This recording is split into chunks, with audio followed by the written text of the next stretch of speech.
유럽의 심장부에 자리 잡은 경제 대국 하나가 지금 전례 없는 도전에 직면해 있습니다. 세계 4대 경제권이자 제조업 강국으로 군림해온 나라가 에너지 대란과 기술 혁명의 파고에 휩쓸리며 흔들리고 있죠. 2024년 말 이 나라의 정부가 무너진 사건은 단순한 정치 드라마가 아니었습니다. 수십 년간 쌓여온 경제적 모순과 국민들의 불안이 한꺼번에 터져나온 순간이었죠. 오늘은 독일이라는 거대한 경제체가 어떻게 이런 위기를 맞이하게 되었는지, 그리고 이 나라가 선택할 수 있는 길은 무엇인지 함께 들여다보겠습니다. 2차 세계대전이 끝났을 때 독일은 그야말로 잿더미였습니다. 전쟁의 상흔이 곳곳에 남아있었고 산업시설은 파괴되어 제대로 작동하는 게 거의 없었죠. 하지만 놀랍게도 1950년대부터 70년대까지 이 나라는 매년 평균 8%가 넘는 경이로운 성장세를 보여줬습니다. 사람들은 이걸 라인강의 기적이라고 불렀죠. 단순한 전후 복구를 넘어서 세계 경제사에서 가장 성공적인 회복 사례로 기록되고 있습니다. 이런 성공 뒤에는 명확한 전략이 있었습니다. 독일은 고품질 제조업에 모든 역량을 집중했어요. 자동차부터 기계, 화학, 정밀기계 분야까지 최고 수준의 기술력을 쌓아올렸죠. 독일제라는 말이 곧 품질 보증서가 되었습니다. 여기에 마이스터라는 독특한 장인 양성 시스템이 더해졌어요. 이 제도는 단순히 기술만 가르치는 게 아니라 일에 대한 자부심과 완벽을 추구하는 문화까지 만들어냈습니다. 기계공이나 전기기술자가 대학 나온 사람들과 똑같은 대우를 받는 사회였죠. 이런 문화가 제조업 중심의 튼튼한 경제 구조를 만드는 핵심이었습니다. 또한 히든 챔피언이라 불리는 세계적 수준의 중소기업들이 독일 경제에 뼈대를 이뤘어요. 대기업 못지않게 중소기업들이 각자의 분야에서 세계 최고가 되는 구조였습니다. 2000년대 들어서면서 중국의 빠른 성장은 독일에게 황금 같은 기회를 가져다 줬습니다. 중국이 본격적으로 산업화를 시작하면서 독일이 만드는 기계와 화학 제품 그리고 기술에 대한 수요가 폭발적으로 늘어났거든요. 게다가 중국 소비자들의 소득이 높아지면서 메르세데스, 벤츠나 BMW, 아우디 같은 고급 자동차를 사는 사람들이 급증했습니다.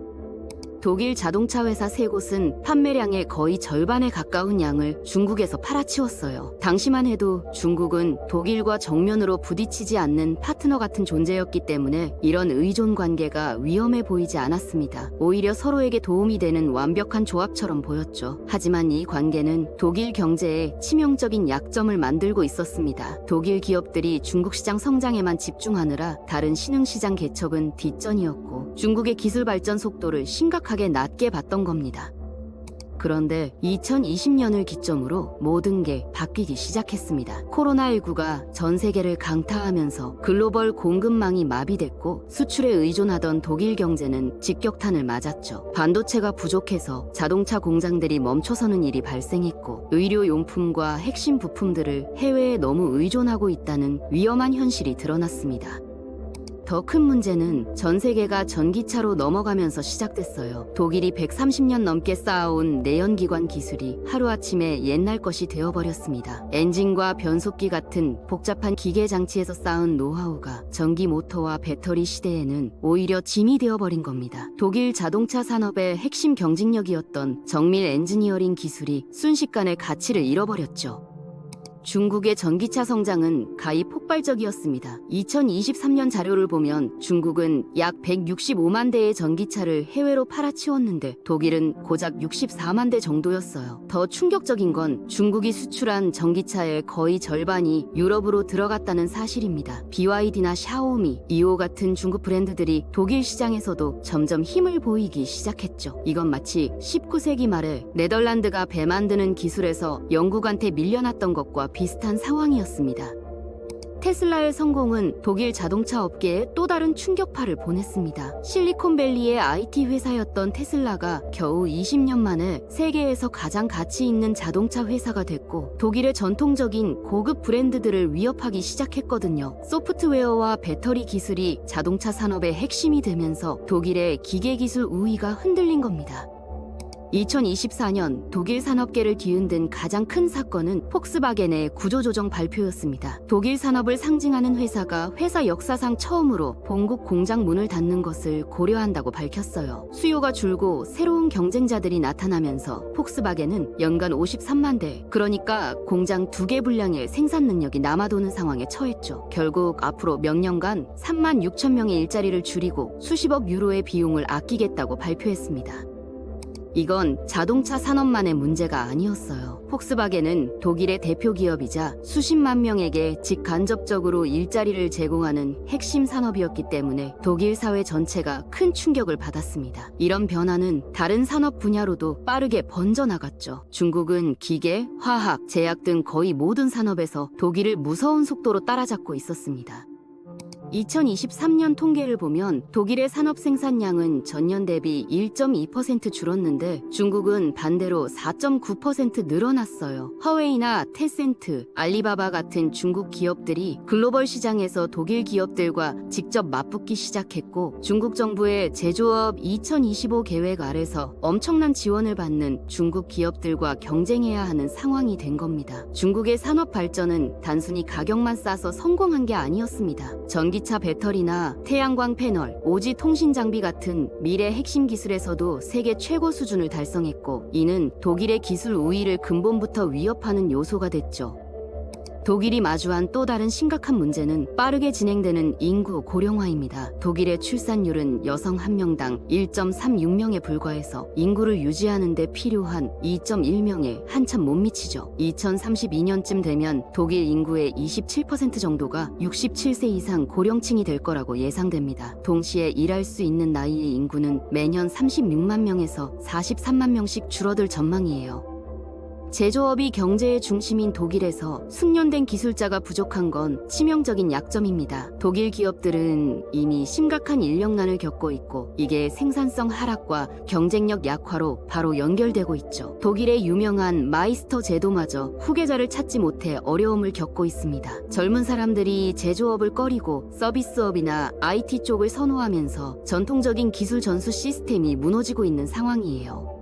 인구 고령화는 연금이나 의료비, 요양비 같은 사회보장 비용 증가로도 이어져서 정부 재정을 압박하고 있습니다. 지금 독일의 사회보장 지출은 GDP의 약 30% 정도인데, 고령화가 더 진행되면 이 비율은 계속 올라갈 겁니다. 이건 단순히 돈 문제가 아니라 국가 전체의 역동성과 혁신 능력을 떨어뜨리는 구조적 문제죠. 독일 경제를 더욱 깊은 수렁으로 몰아넣은 결정적 계기는 에너지 정책의 실패였습니다. 2011년 일본 후쿠시마에서 원전 사고가 터진 후 독일은 모든 원자력 발전소를 단계적으로 없애기로 결정했죠. 당시 원자력이 전체 전기의 25% 가까이를 만들고 있었는데도 말입니다. 사라진 전력을 채우기 위해 독일은 러시아와 장기 계약을 맺고 천연가스 수입을 크게 늘렸어요. 동시에 비용이 더 비싼 재생에너지 비중을 키웠고, 그 결과 전기요금이 킬로와트 시당 27센트에서 36투로 약 33% 급등했습니다. 독일의 탈원전 정책은 환경을 지키려는 숭고한 목표였지만 경제 현실을 제대로 고려하지 못했다는 비판을 받고 있어요. 특히 에너지를 많이 쓰는 산업이 많은 독일 구조를 생각하면 급격한 에너지 전환은 경제에 큰 부담이었죠.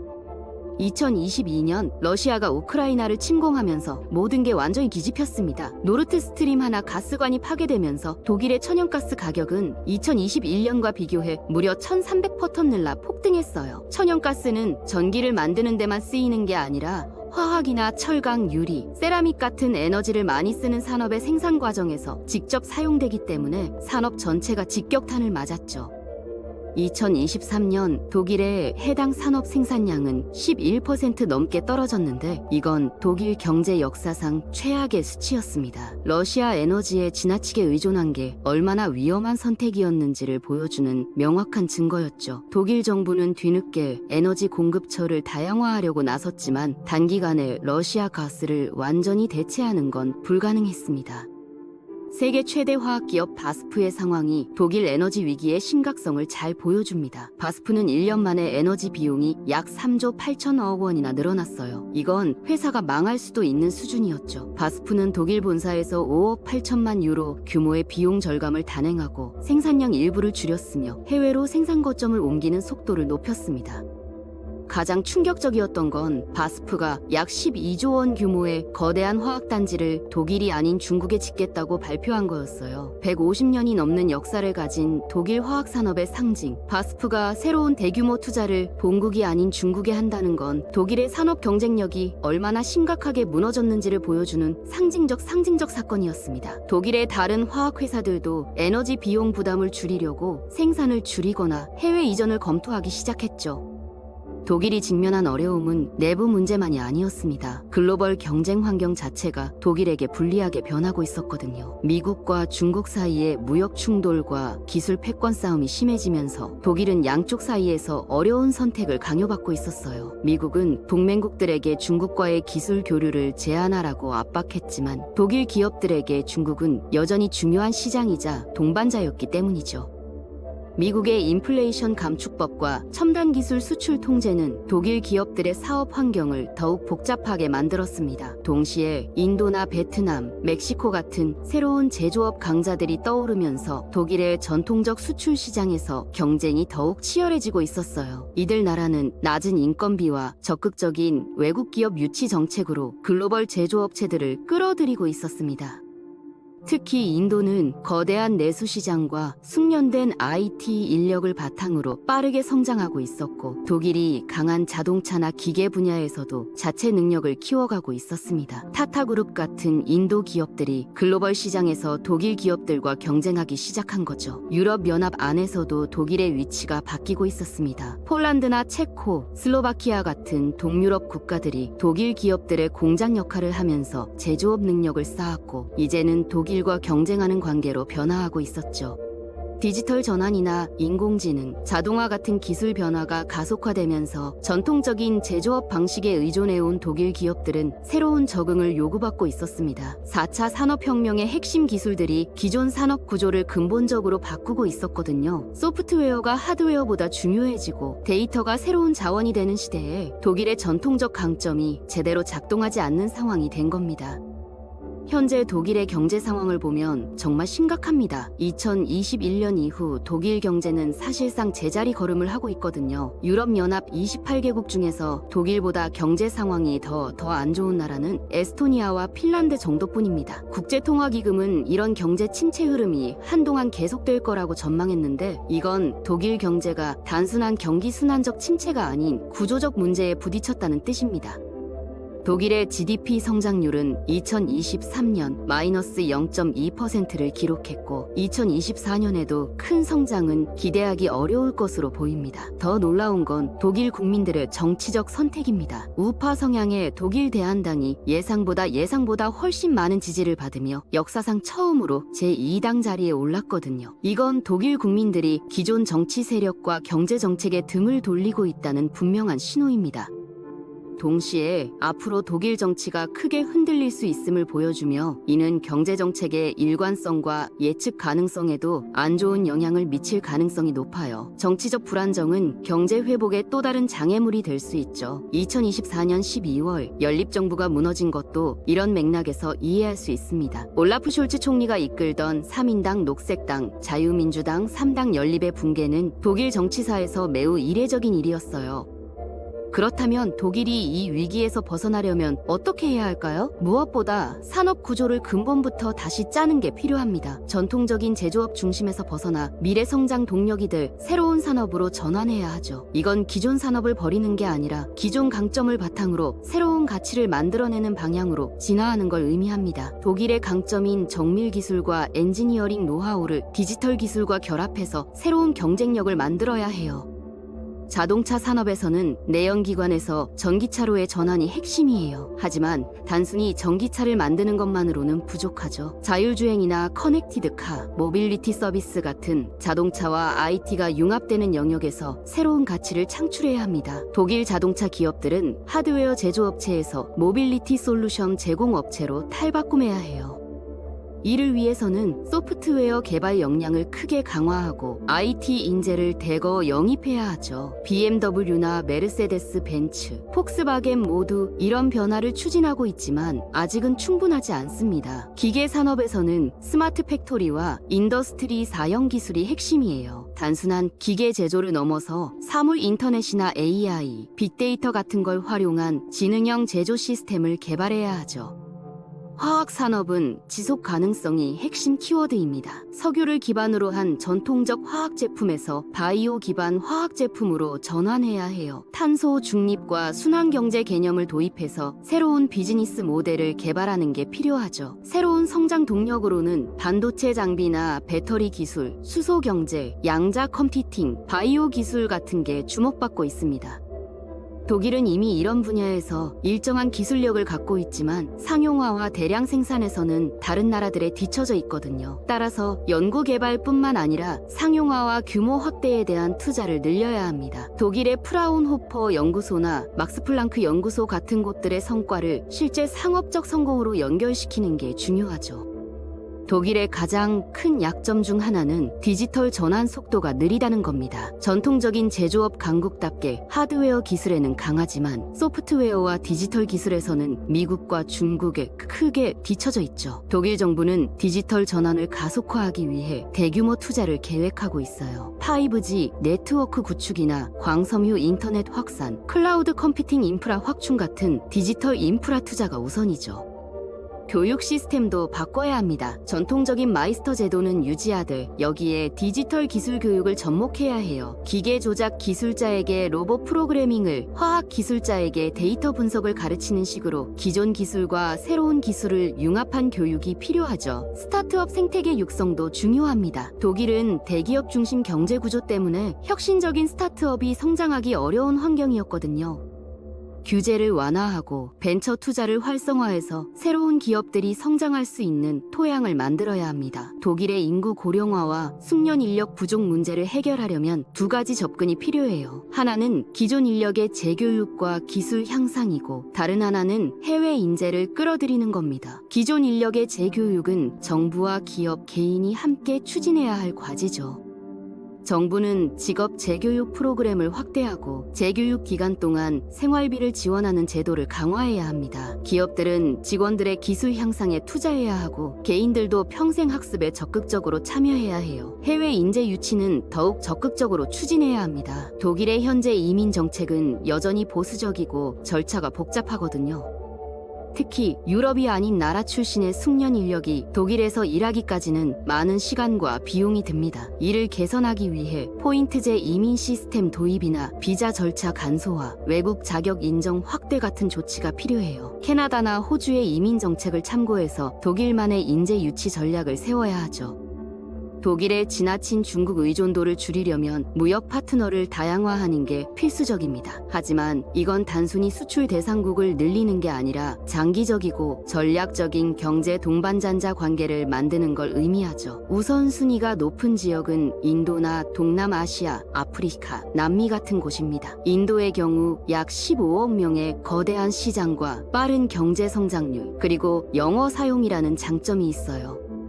독일이 인도와 다양한 분야에서 협력을 확대하고 있으며 특히 재생에너지나 디지털 기술, 제약 분야에서 협력 가능성이 크죠. 동남아시아는 제조업 기지로서의 가치와 함께 소비 시장으로서의 매력도 갖추고 있습니다. 아세안 10개국의 합산 GDP는 독일과 비슷한 수준이고 젊은 인구와 높은 성장률을 바탕으로 빠르게 발전하고 있어요.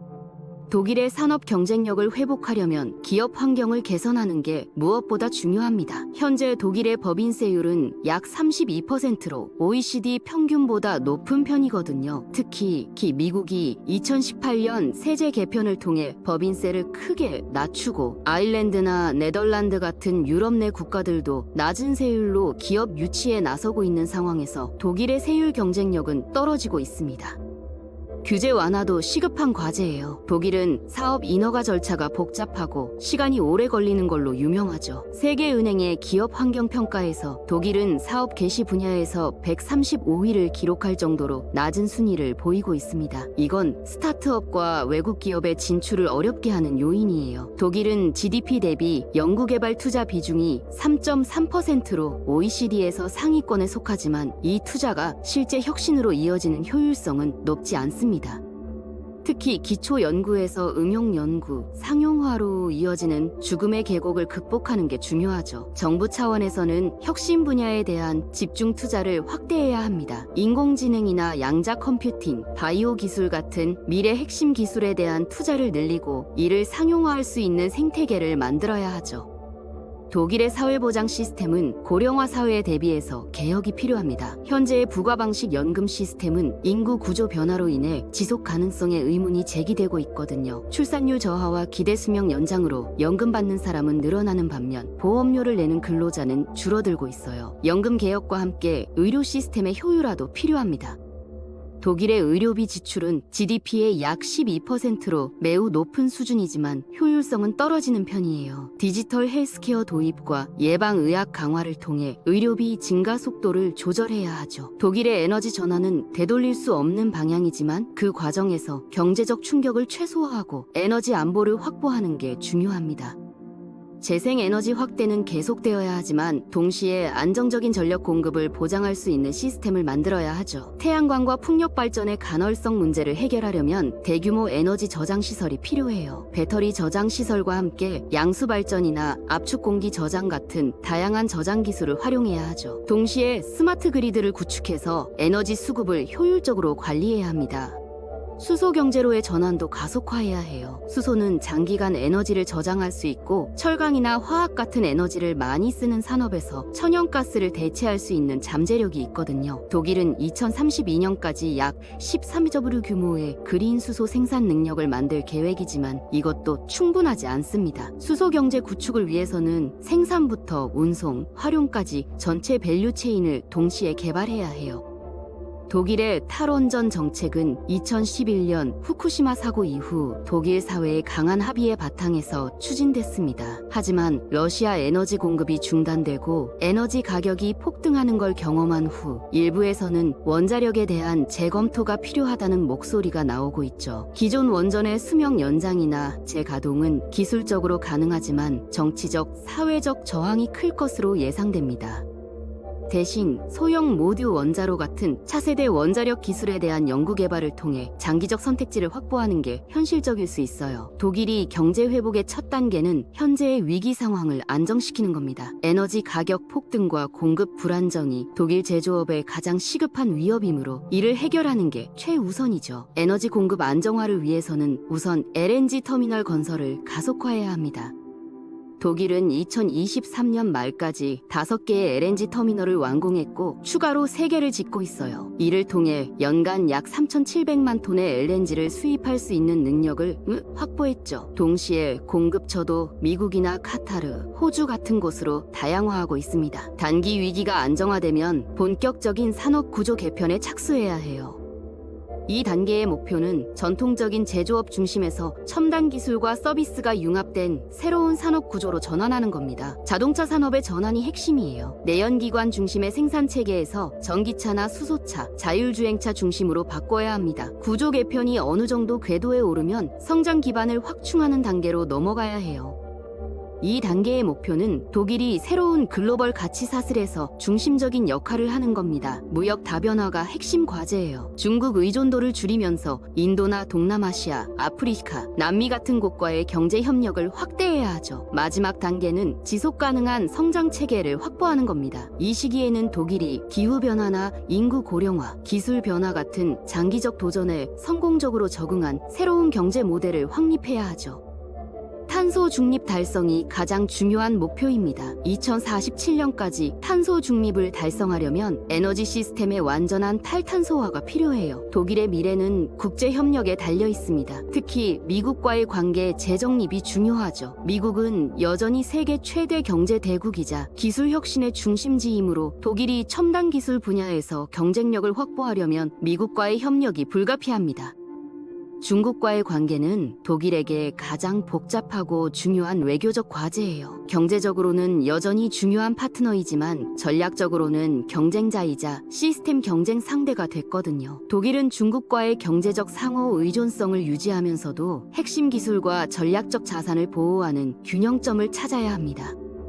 독일이 제시한 경제 회복 로드맵을 성공적으로 실행한다면 2030년대 중반부터 새로운 전성기를 맞을 수 있을 겁니다. 이건 단순히 과거의 영광을 되찾는 게 아니라 21세기 글로벌 경제에 맞는 새로운 형태의 경제 강국으로 떠오르는 걸 의미하죠. 하지만 독일이 필요한 개혁을 추진하지 못한다면 경제적 쇠퇴는 피할 수 없을 겁니다. 19세기 말 네덜란드나 20세기 후반 영국처럼 한때 세계를 이끌던 경제 강국이 새로운 변화에 적응하지 못해서 상대적으로 쇠퇴한 역사적 사례들이 있거든요. 결국 독일의 미래는 독일 국민과 정치권의 선택에 달려 있어요. 단기적 안정을 택할 것인가, 장기적 번영을 위해 변화의 고통을 감수할 것인가 말이죠. 역사는 변화에 적응하는 나라가 번영하고 과거에 머무르는 나라는 쇠퇴한다는 걸 보여줍니다. 독일은 지금 역사적 전환점에 서 있으며 앞으로 5년이 독일의 운명을 결정하는 중요한 시기가 될 겁니다. 독일의 선택은 유럽 전체의 미래에도 큰 영향을 미칠 거고 나아가 글로벌 경제 질서의 변화에도 중요한 의미를 가질 겁니다.